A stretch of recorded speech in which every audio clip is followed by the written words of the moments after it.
원하라 반갑습니다. 안녕하세요. 뿅, 뿅. 아, 됐네요.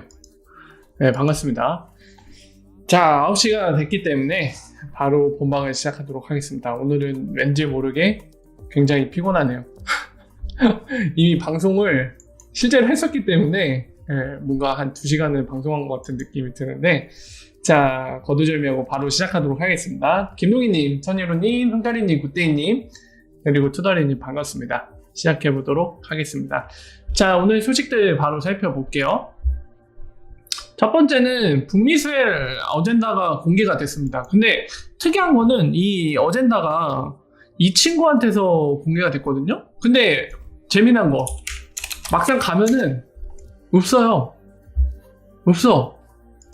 어젠다가 어디에도 안 나와 있어요. 이거 지금 보면 이 북미 수엘이잖아요. 이게 내일 있는 건데 우리나라 시간 기준으로요. 근데 이거 누르면 아젠다가 나오는 게 아니거든요.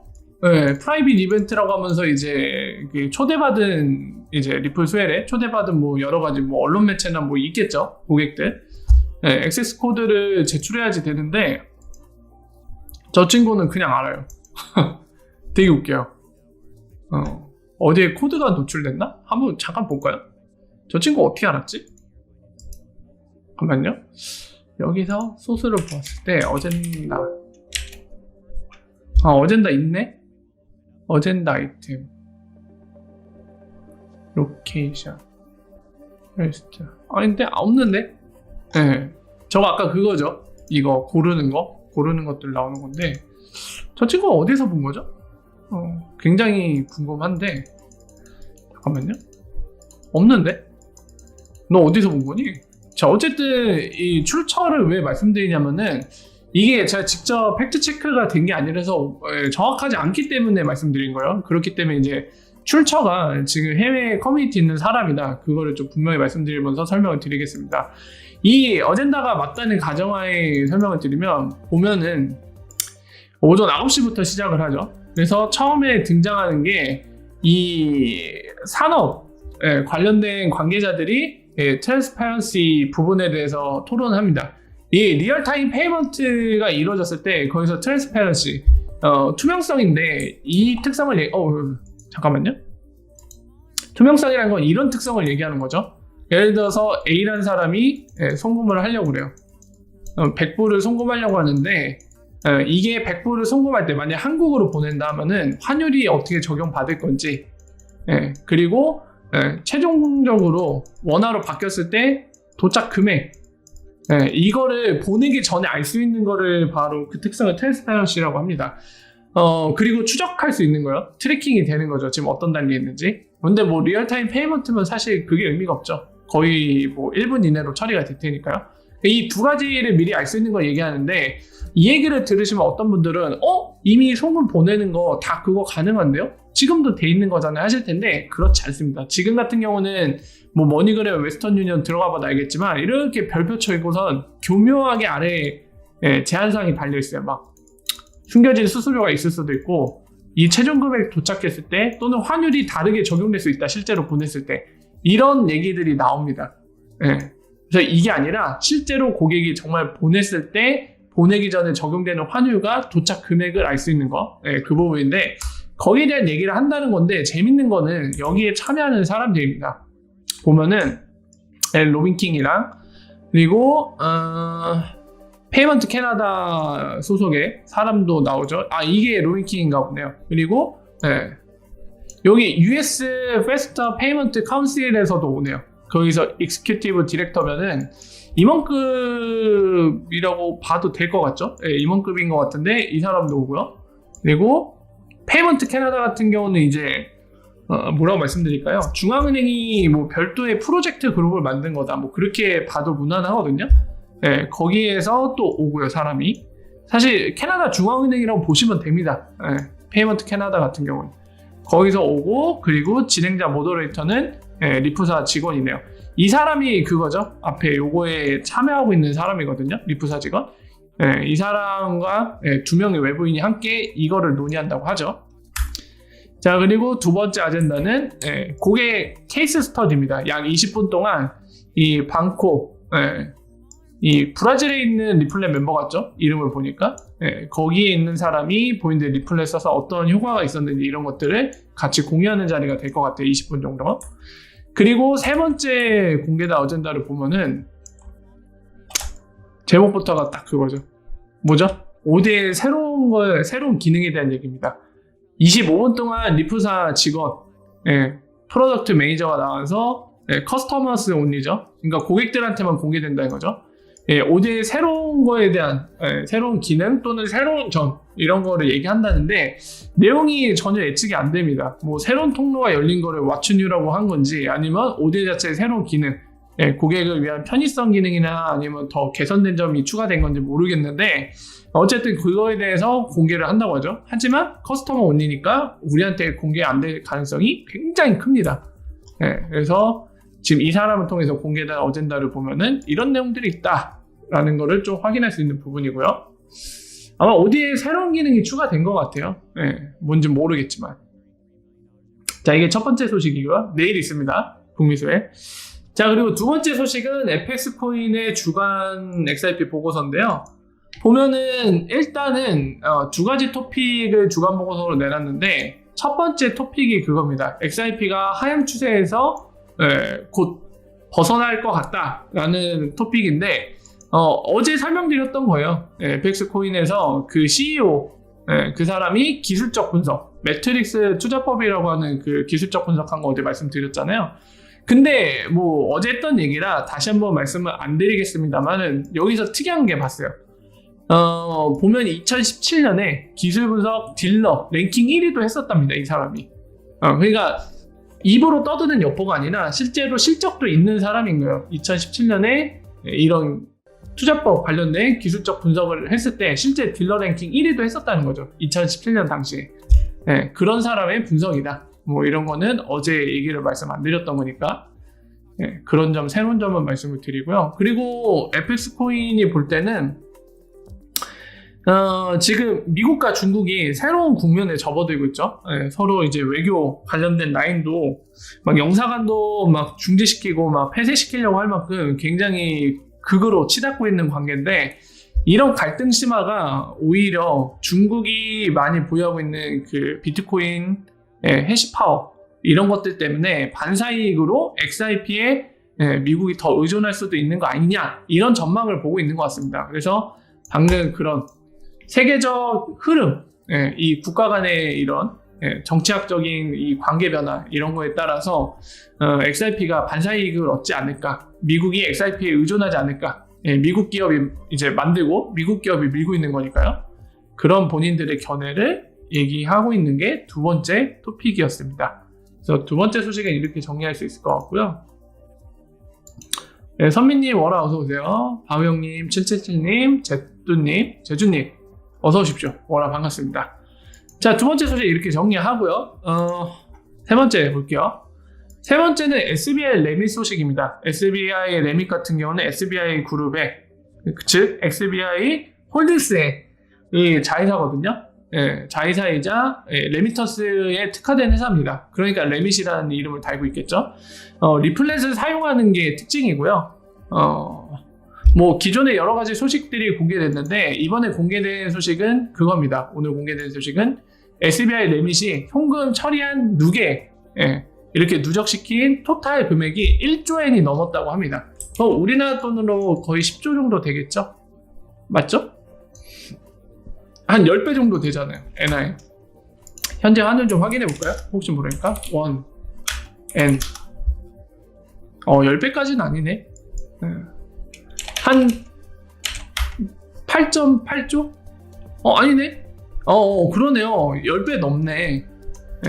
보세요. 한 11조 되겠네요. 100만, 1000만, 억, 10, 100, 1000. 11조 3천억 원 정도 되네요. 와, 굉장히 많이 처리했네요. 그래도. 근데 특이한 게 있습니다. 누계액은 그 정도 처리했고요. 보면은 4월만 해도 이들이 공식적으로 밝힌 게 9천억 엔이었거든요. 근데 무려 3개월 지났잖아요. 3개월 만에 1000억 엔 정도를 처리한 거예요. 그러니까 그동안에 예전부터 스타트해서 올해 4월 됐을 때 9천억 엔을 처리했는데 그 4월로부터 오늘 7월 29일에 이르기까지 약 3달 동안 1000억엔이 추가됐어요. 이 얘기는 뭐냐면은 그래프가 지금 이렇게 가고 있다는 거죠. 이렇게 곡선 그래프 가고 있다는 거죠. 제곱 그래프처럼. 점점 기울기가 높아지는 형태로 늘어나고 있다는 거죠. 상당히 일본 내 리플렛 사용이 늘어나고 있는 게 눈에 띄는 그런 변화 수치죠. 예전에 여러분들 그 SBI 그룹이 본인들 IR 자료라고 해서 본인들 주주들한테 공개하는 본인들 자료 있잖아요. 실적 등. 그 자료 공개할 때 이런 얘기 있었죠. 여러분들도 기억하시겠지만 리플렛 사용 금액의 절반이 SBI가 처리하고 있다. 그러니까 SBI 처리하는 금액이 리플렛 전체 절반 이상이다. 뭐 이런 얘기 했는데 그런 얘기가 나올 만하죠. 그리고 또 뭘 알 수 있습니까, 여러분들? 다른 리플렛 멤버 다 제끼더라도 SBI 레밋만 계산해도 올해 3개월 만에 얼마를 처리했다는 거예요? 4월에서 7월까지 처리한 거 따졌을 때 1000억엔, 즉 얼마죠? 1조 1000억 원 정도 되겠죠. 아까 11점 몇 배였으니까요. 환율이. 그러니까 상당하다는 얘기입니다. 우리나라 돈으로 SBI 레밋이 3달 동안 처리한 금액, 리플렛에서 처리한 금액만 쳐도 1조 원이 넘었다는 얘기예요. 뭐 다른 리플렛 멤버까지 추가하면 얼마가 될지 모르겠지만 어쨌든 대략적으로 지금 리플렛 현재 기준으로 어느 정도 처리하고 있는지 좀 엿볼 수 있는 대목이죠. 이거 뭐 대충 나눠볼까요, 여러분들? 1조를 4월 31일 그리고 다시 30 그리고 31일 총 더하면 얼마죠, 여러분들? 60일, 90일, 122일. 자, 한번 대충 계산해 볼까요? 하루 평균 얼마 처리한 걸로 볼 수 있는지. 자, 억 단위로 하겠습니다. 1조 1000억 원 정도. 조금 약간 버림을 한 거죠. 11.8 어쩌고저쩌고인데 여기 800억 원 정도 버리고 계산하는 겁니다. 나누기 122 하면은 하루에 90억 원 정도를 처리한 거예요. 우리나라 돈 기준으로. 4월부터 7월까지. 그러니까 지금 일본 SBI 레밋이 리플렛을 하루에 사용하는 금액이 90억 원 정도 된다는 겁니다. 그 정도씩 꾸준히 처리한 거예요. 평균치를 따졌을 때. 다른 리플렛 멤버 합치면은 대충 알겠죠? 다른 리플렛 멤버 다 합치면 하루에 10억 원 정도는 넘겠죠, 당연히. 그러니까 뭐 최소한 한 100억 원 정도 이상씩은 하루에 처리를 하고 있는 거예요. 솔직히 더 되겠죠. 얼마가 될지 모르겠지만. 그래서 그런 것들을 좀 이렇게 간접적으로 엿볼 수 있는 그런 데이터가 공개된 거고요. 더불어서 이제 일본이 ODL을 쓰게 되면은 저 금액들이 이제 ODL로 들어오게 되면 대충 얼마 정도 들어오겠다, 이런 것들이 좀 예상이 되죠. 그런 것들을 좀 살펴볼 수 있는 소식이 아니었나 싶습니다. 자, 이게 세 번째 소식이었고요. 네 번째 소식이 데이비드 슈왈츠, 즉 리플 CTO, 그리고 제가 스낵맨이라고 부르는 이 양반이 최근에 이 저스트문이라는 태그를 쓰는 바로 옛날 리플 CTO고 현재 코일의 설립자인 이 스테반 토마스와 블록스타즈 인터뷰를 땄다고 합니다. 아직 공개가 안 됐는데 인터뷰를 땄다고 하고요. 그리고 더불어서 데이비드 슈왈츠의 감상평은 어썸이래요. 어마어마하답니다. 어떤 내용인지 모르겠는데 본인이 볼 때는 이 인터뷰 내용 어메이징, 어마어마하다, 어썸 되게 감탄했을 때 쓰는 표현이거든요. 어마어마하다, 그런 표현을 하면서 이 에피소드는 내용도 길어서 2개로 1부, 2부로 쪼개져서 공개가 될 것 같다 라는 얘기를 하면서 1부 내용을 사전에 공개했습니다. 마련님 워라, 회의 잘 끝나셨나요? 어서 오십시오. 자, 그래서 어떤 내용을 공개했는지 지금부터 살펴볼 건데요. 여러분들이 XRP를 홀드하신 분이라면 꼭 알아야 되는 내용입니다. 보기에 따라서 민감한 내용일 수도 있고요. 어떻게 보기에 따라서는 리플사가 이런 생각을 하고 있구나, 이 정도로 느낌을 받을 수 있는 내용이라고 아마 이제 들으시는, 보시는 청자님들의 관점이나 개인적인 판단에 따라 느낌이 많이 갈릴 수도 있는 내용입니다. 그래서 꼭 아셔야 되니까 자, 말씀을 드릴게요. 자, 지금부터 이 사람이 공개한 내용을 쭉 설명을 드릴게요. 이 사람들이 이제 아직 공개되지 않은 스테반 토마스와 데이비드 슈왈츠가 함께 나눈 얘기 중에 재밌는 것 중에 하나가 그 얘기라고 합니다. 이 에피소드에서 이런 주제로 얘기를 나눴대요. 왜 우리는, 그러니까 리플사 얘기하는 거죠. 리플사는 XRP 레저에다가 스마트 컨트랙트를 만들지 않기로 결심했는지에 대한 이유에 대해 서로 얘기를 나눴대요. 그리고 우리가 그 전에 이런 거 한 적이 없는데 이제 뭐 이런 계기, 블록스타즈라는 계기로 한번 얘기를 했다는 거죠. 자, 그러면서 어떤 얘기를 하냐면 이더리움은 반대의 선택을 했다고 얘기하죠. 어떤 걸 얘기하는 거냐면 이더리움은 본인들 이더리움 블록체인 위에 스마트 컨트랙트를 만들었죠. 그래서 리프사가 방금 얘기한 선택과는 다른 선택이죠. XRP 레저에 직접 스마트 컨트랙트를 안 만들고 조금 이따 얘기하겠지만 코디오스라는 걸 해서 거기에서 XRP 레저가 사용되도록 ILP를 통해서요. 그렇게 설계를 했는데 반대로 이더리움은 본인들 자체 블록체인에다 스마트 컨트랙트를 만들었다고 하는 거죠. 그러면서 또 얘기합니다. We decide not to라고 하죠. 우린 그렇게 안 했는데. 그래서 이더리움과 대조되는 그런 것들에 대한 얘기를 이제 꺼내기 시작합니다. 자, 우리가 이제 결심하게 된 그런 이유들을 생각하면서 동시에 이제 이더리움을 보면서 우리가 그러니까 리프사죠. 리프사가 맞은 점이 있고 틀린 점이 있다고 얘기합니다.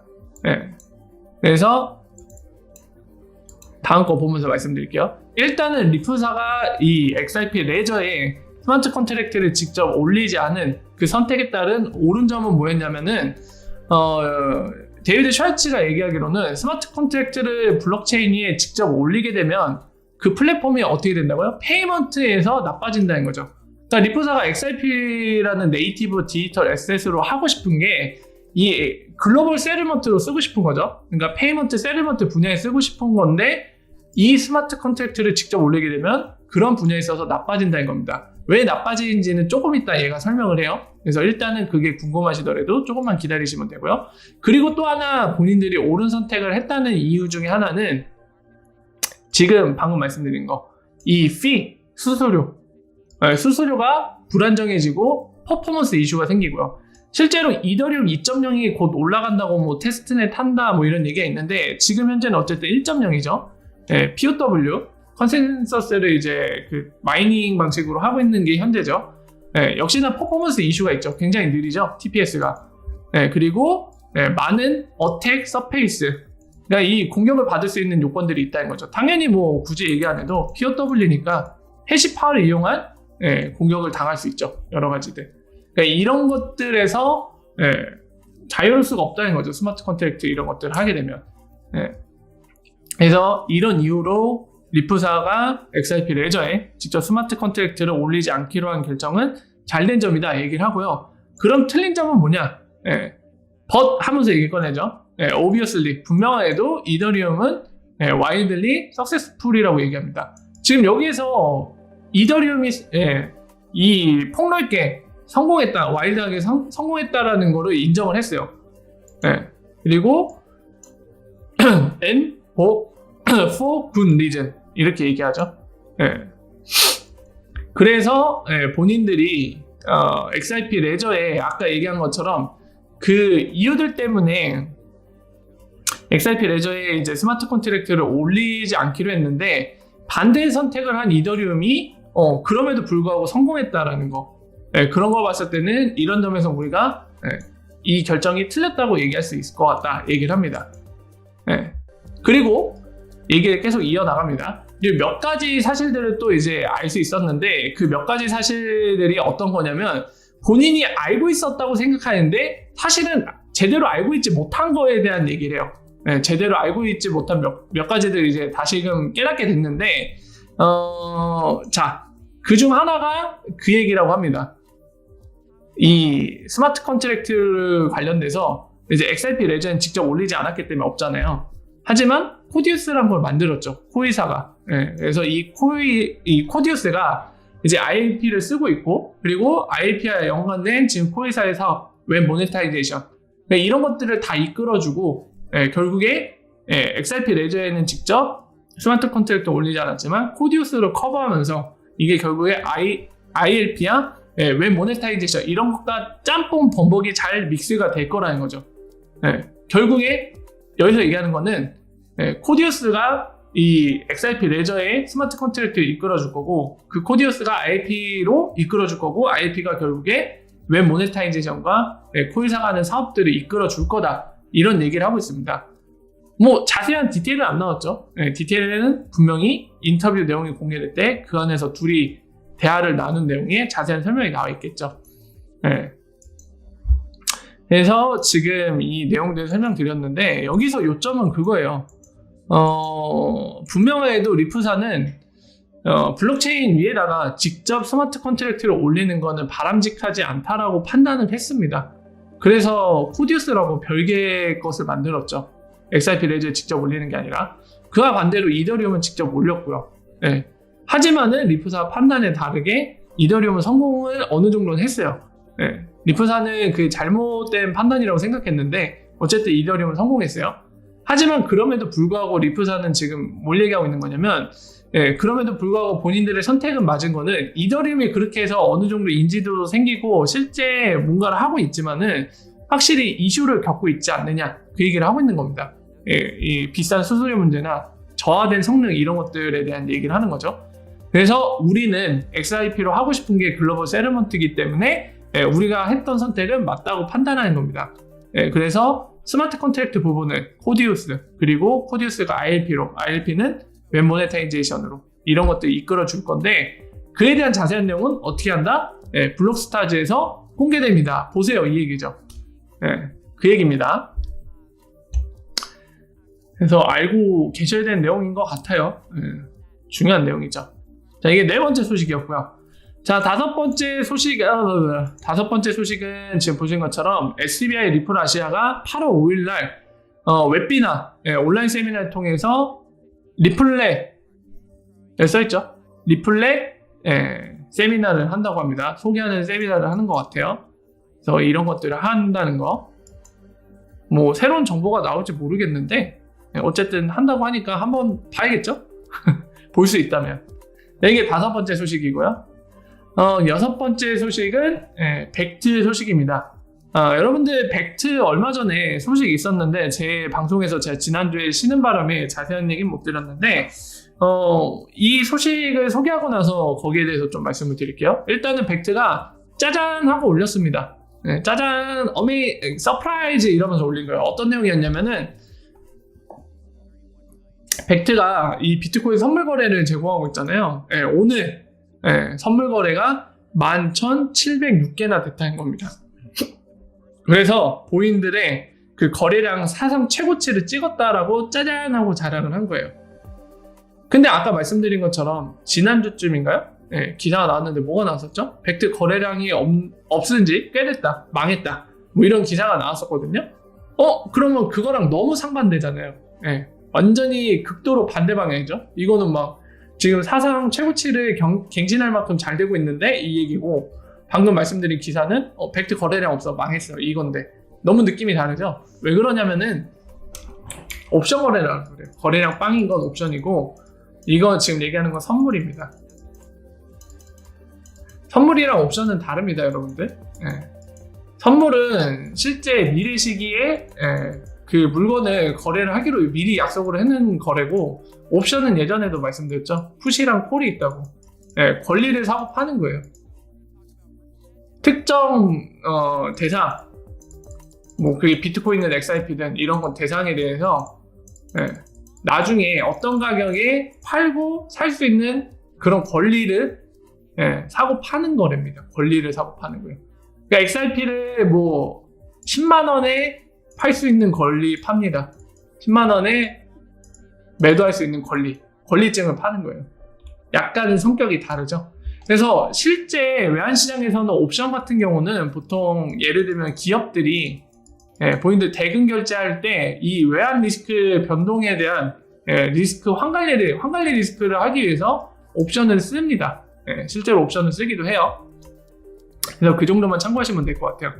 약간 경우가 다릅니다. 선물이랑 특성이 살짝 다르기 때문에 어쨌든 얘기가 나온 김에 간단히 설명만 드렸고 옵션 거래가 없다라는 거예요. 지금 벡트에서 빵이라고 하는 거고 거의 빵이라고 하는 거고 지금 얘기되는 건 선물 거래가 사상 최고치 찍었다 그 얘기이기 때문에 약간 상반되는 내용 같은 기사가 나올 수 있었던 겁니다. 그래서 그 점은 참고하시면 되고요.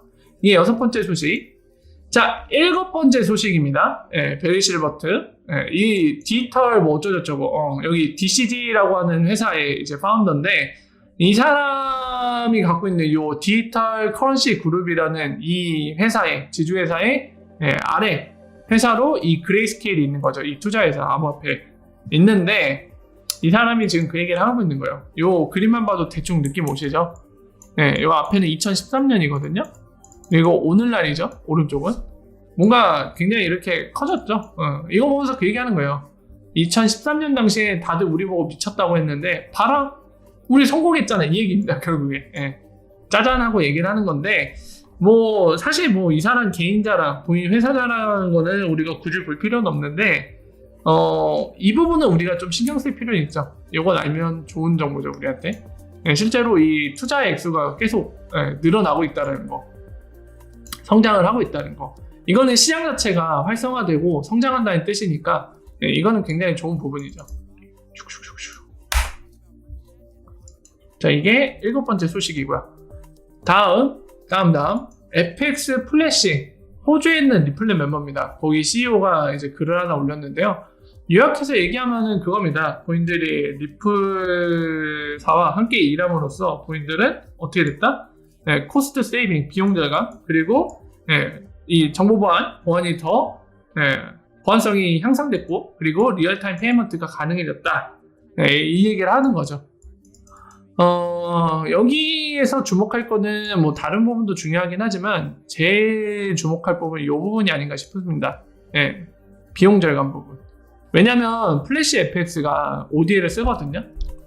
예전부터 말씀드렸지만 ODL이 실제로 이 ODL을 사용하는 리플렛 멤버들이 ODL 사용으로 인해서 본인 회사의 수익성이 올라가고 그리고 고객이 점점 늘어나고 그리고 방금 얘기한 고객이 늘어나는 거는 결국에 리플렛이 간접적으로 시장 마켓시어를 갖고 간다는 의미랑 똑같거든요.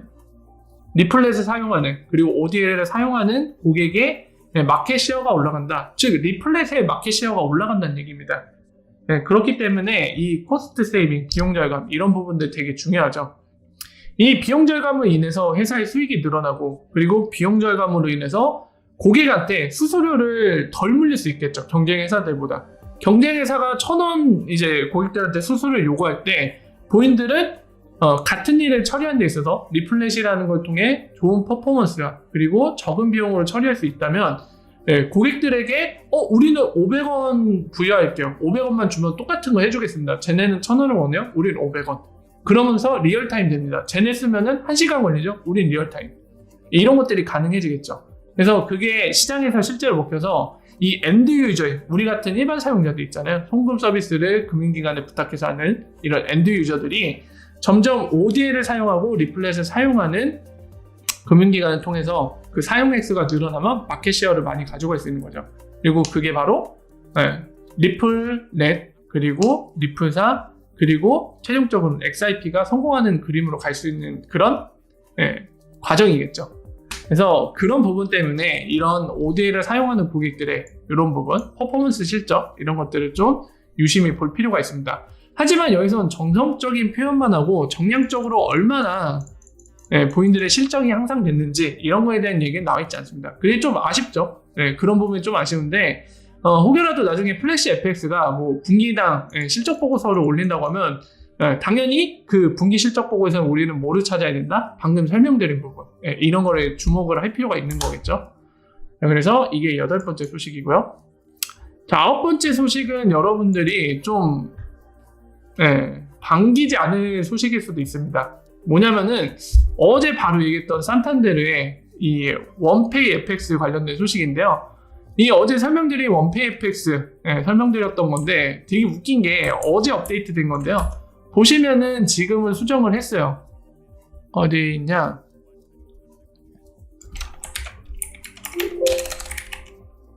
여기 수정을 했네. 여기 지금은 정상적으로 원페이 FX가 이 리플 블록체인 네트워크라고 돼 있죠. 리플렛을 얘기하는 거죠, 사실상. 그 얘기인데 지금은 정정이 됐는데 수정이 되기 전에 여기에 뭐라고 돼 있었는지 아세요, 여러분들? 해외 커뮤니티 사람들 말에 따르면 이더리움 네트워크라고 돼 있다고 얘기를 하겠네요. 되게 벙지죠. 그래서 이거를 보자마자 해외 커뮤니티 사람들이 그런 얘기를 했다고요. 산탄데르가 리플사 손절했어? 손절한 거 아니야? 갑자기 왜 생뚱맞게 이더리움이야? 뭐 이렇게 해서 굉장히 혼란이 왔었다고 합니다. 근데 현재는 일단은 리플로 다시 수정이 돼 있는 상태요.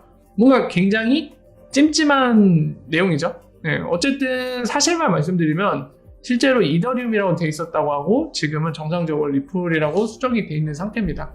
그래서 이것 때문에 굉장히 말이 많았던 것 같아요. 네, 여기도 적혀 있죠. 레지스터드 온더 온디 이더리움 블록체인 뭐 이렇게 돼 있죠. 네. 그래서 이것 때문에 상당히 말이 많았는데 뭐 진실은 꿈속에서 뭐 그런 해프닝이 있었다고 합니다. 실제인지 해프닝인지 모르겠지만 그런 일이 어쨌든 있었대요. 네. 마지막 소식이 좀 찜찜하지만 그런 얘기들이 있었다고 합니다. 자, 그래서 모든 소식들 정리해서 말씀을 드렸고요. 잠깐만 쉬었다가 Q&A 시간에 2부 순서 같이 함께 얘기 나눠보고 마무리를 하도록 하겠습니다. 잠깐만 쉬었다 갈게요. 뿅.